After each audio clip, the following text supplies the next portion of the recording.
Hello guys, బయట వర్షాలు అయితే స్టార్ట్ అయినాయి కాబట్టి వెదర్ కూల్గా ఉందని చెప్పేసి ఈవినింగ్ స్నాక్స్ వేడివేడిగా ఏమైనా తిందామని పకోడీ అయితే స్టార్ట్ చేశాను. పకోడీ చేయడం ఎంత సింపుల్ అయితే దానిలో ఆనియన్ కట్ చేయడం అనేది పెద్ద టాస్క్ అనేది చెప్పాలి నాకు.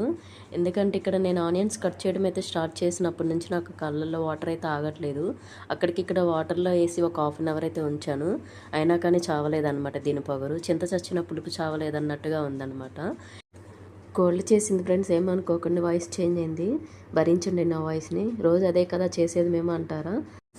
ఓకే, దీనికోసం 3 పెద్ద సైజు ఉల్లిపాయలను కట్ చేసుకుని ఇలా సన్నగా కట్ చేసుకున్న ఉల్లిపాయలు, అలానే పచ్చిమిర్చి, ఉప్పు, కారము, కొంచెం జీలకర్ర, వామును కూడా వేసేస్తే మనకి ఫ్లేవర్ అనేది బాగుంటుంది. ఇవన్నీ ఒకసారి బాగా మిక్స్ చేస్తే మనకి ఉల్లిపాయలోని వాటర్ అనేది కొంచెం వస్తుందన్నమాట. నెక్స్ట్ దీనిలోకి పావు కేజీ సుమారుగా శనగపిండిని వేసేసుకొని కొంచెం కొంచెం వాటర్ని యాడ్ చేసుకుంటే ఈ విధంగా పిండిని అయితే కలుపుకున్నాను. ఇలా మనకి సాల్ట్ సరిపోతే ఇక్కడ చూసేసుకొని సాల్ట్ని అయితే యాడ్ చేసుకోవచ్చు. ఈ విధంగా పిండి కలుపుకున్న తర్వాత ఇప్పుడు వీటిని పకోడీలాగా వేసుకోవడానికి స్టవ్ ఆన్ చేసి కడాయి పెట్టుకొని దాంట్లో సరిపడా ఆయిల్ వేసుకోవాలి. ఈ విధంగా ఆయిల్ మీడియం ఫ్లేమ్లో హీట్ అయిన తర్వాత మనకి పిండిని తీసుకొని కొంచెం కొంచెం ఇలా పకోడీలాగా వేసేసుకోవడమే. మనకి ఆనియన్స్ అనేది సన్నగా కట్ చేసుకోవడం వల్ల పకోడీ కూడా ఇలా సన్నగా వేసేసుకుంటేనే మనకి టేస్ట్ అనేది కూడా తినేటప్పుడు క్రిస్పీగా ఉంటుంది. వేడివేడిగా ఈవినింగ్ స్నాక్స్ పకోడీ అయితే రెడీ అయిపోయింది.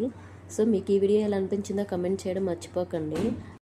ఇంకా నా ఛానల్ని ఎవరైతే సబ్స్క్రైబ్ చేసుకోలేదో please like, share and subscribe చేసుకోండి. Thanks for watching. Bye bye.